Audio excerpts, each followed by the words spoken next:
Oh, hello there. And we're going to talk about approval. Approval. If you spend enough time in social situations, it's really easy to spot how much people, myself included, really like act, speak, move, shake, rattle, roll, in sync with other people, which I think is fundamentally a good thing. I think that me learning how to dance, move, be myself within other people is good. It's part of a social instinct. It makes me happy to feel like I belong to whatever families, clubs, communities, etc. I think that it loses a sense of responsibility and even authenticity when I become overly concerned about the way I'm doing things in light of or in comparison to that group or whatever that group is. And I really, as someone who loves to make up my own mind and comes from a family of very strong-headed women who love to make up their own mind, it's been a real, sometimes a chore to evaluate how much I should, belong and move with a group and not be or feel like an outsider because I'm too headstrong, and then learning how to just be myself and, you know, be aware of the ways that I try to avoid making up my own mind for fear that I just don't want to deal with the consequences. For example, if I have a fairly large decision to make, I'm gonna talk to trusted friends, whether it's my mother,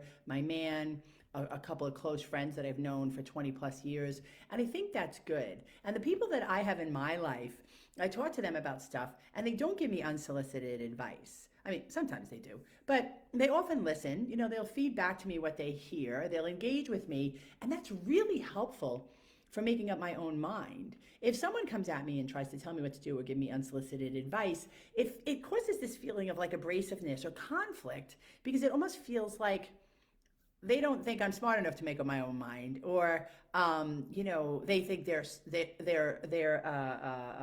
smart enough to give me advice that I didn't ask for. And listen, I'm smart and I love giving advice, but I think it's really, really crucial as we're learning new things about ourselves as a society, as cultures, as people, as whatever, to really just be allowing people to not seek approval. Like, I don't want anybody trying to measure themselves against me or how I act or what I think. I'm perfectly happy to tell somebody what I think when asked, but effectively, I don't want somebody asking what I think in a way that's like, what do you think? Because I want to know, like, if you approve of what I'm doing, or I want to know if you think that what I'm doing is good or bad. I mean, I want to remove those judgments. I want people to be free thinkers. And I think there's an element of some kind of social mores that free thinkers are bad. Or free thinkers are like these people outside the box who just live against the rules. And in fact, I feel like our society needs to more be able to trust allowing people to move in their own direction in ways that's not going to affect the whole negatively. Like, I don't need to be like everybody else. I don't need to seek other people's approval as I'm moving through my life and making decisions and evaluating the next right thing to do. And in fact, somebody I was speaking to that I work with yesterday said, I need to like inform rather than seek approval. And I thought that was a really good way to put it, because this particular person happens to be fairly impulsive. She makes decisions without thinking and then tells people what she did seeking their approval. And it's like, it's kind of backwards. If you actually want people's approval, which is fine, right? I mean, if you're the type of person who, like, I want to know what people think about me or what I'm doing, before I do it, then do it before you do it, because otherwise you've already done it and then they're going to tell you what they think, and if what they think doesn't match what you did, it could cause some dissonance or friction, right? Because you're like, oh, I already did that, like, oh, now I don't like what I did and now I'm sitting here feeling bad for myself, right? Because we are social creatures who, that energy, that melange of like, who am I and who are you and how are we coming together and how is it happening and how does it feel, to be connecting with you, to be understanding who you are, who I am. And I want the best possible mix. I want a mix that makes us all feel good. And part of that is I think that people think we all feel good when we feel the same way and think the same way. And I would say that that's the furthest thing from the truth. I think I feel really good when I let you be you, especially when I let you be you and you're nothing like me. And in fact, sometimes I don't like the way you are. That actually makes me more free to allow you to be yourself because I want the same respect. I want people to allow me to be myself. I don't want the pressure of somebody thinking that I should be different because I don't want to be different.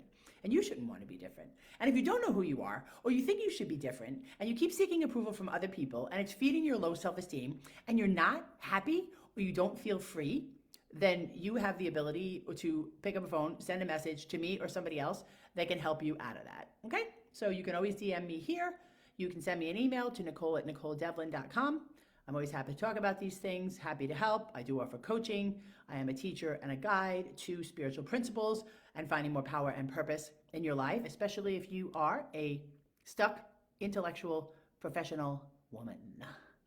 Hope you have a great day. Thanks for spending time with me, y'all.